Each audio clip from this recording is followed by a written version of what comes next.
Friday, 7 August 2026. 3 Asia-Pacific AI stories before your first coffee. SoftBank Singapore Telecom arm, SB Telecom Singapore, signed a memorandum with SC Zeus Data Centers and Robust HPC Group to build AI data center facilities across 4 ASEAN markets: Malaysia, Thailand, Indonesia, and Vietnam, effective 1 August. The three-way pact splits responsibilities cleanly.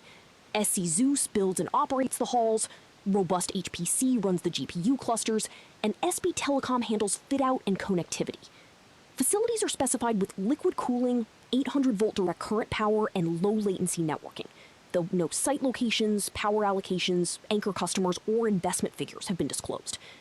Why it matters? The structure tells you more than the headline. SoftBank is not writing a single check here, but orchestrating a capital-light, partner-heavy rollout that lets it plant flags across Southeast Asia's 4 largest AI compute markets without concentrating balance sheet risk.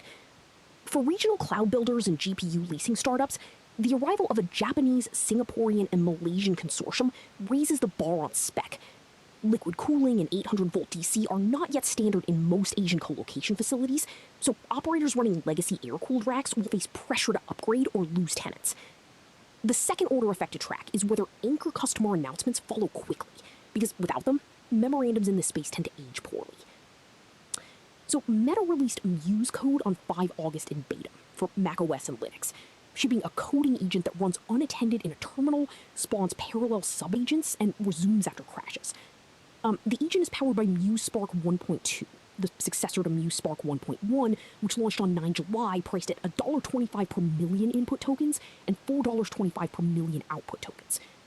India's IT services segment, worth roughly $149 billion of a $315 billion FY26 technology sector, prices the same category of work by the head, not the token.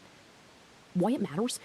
Around 85% of Indian providers already run agentic platforms, but their contracts remain effort-based, billing clients for engineer hours rather than outcomes. An unattended coding agent priced at a few dollars per million tokens compresses the cost floor beneath that model. Services firms like TCS, Infosys, and Wipro will face margin pressure unless they shift to output-based pricing faster than clients can self-serve with tools like Muse Code. Capital allocators should watch 2 signals: the speed at which large enterprise buyers pilot terminal-based agents for internal code bases, and whether Indian IT firms begin disclosing token-level unit economics alongside traditional utilization rates. Now, India now assembles roughly a quarter of the world's iPhones, with output hitting about 55 million units in 2025, up 53% year-on-year.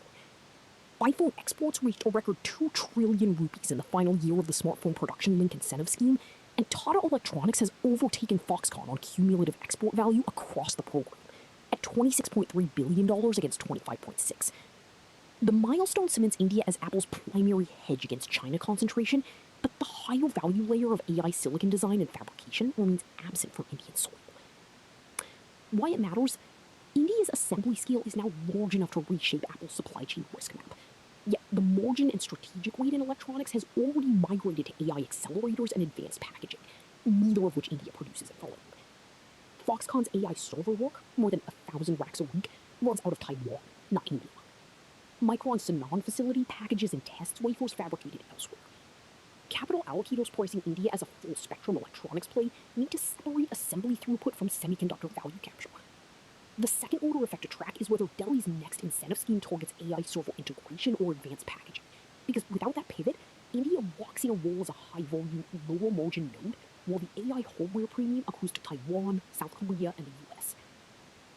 That is your AI in Asia briefing for today. Stay sharp, build well, see you tomorrow.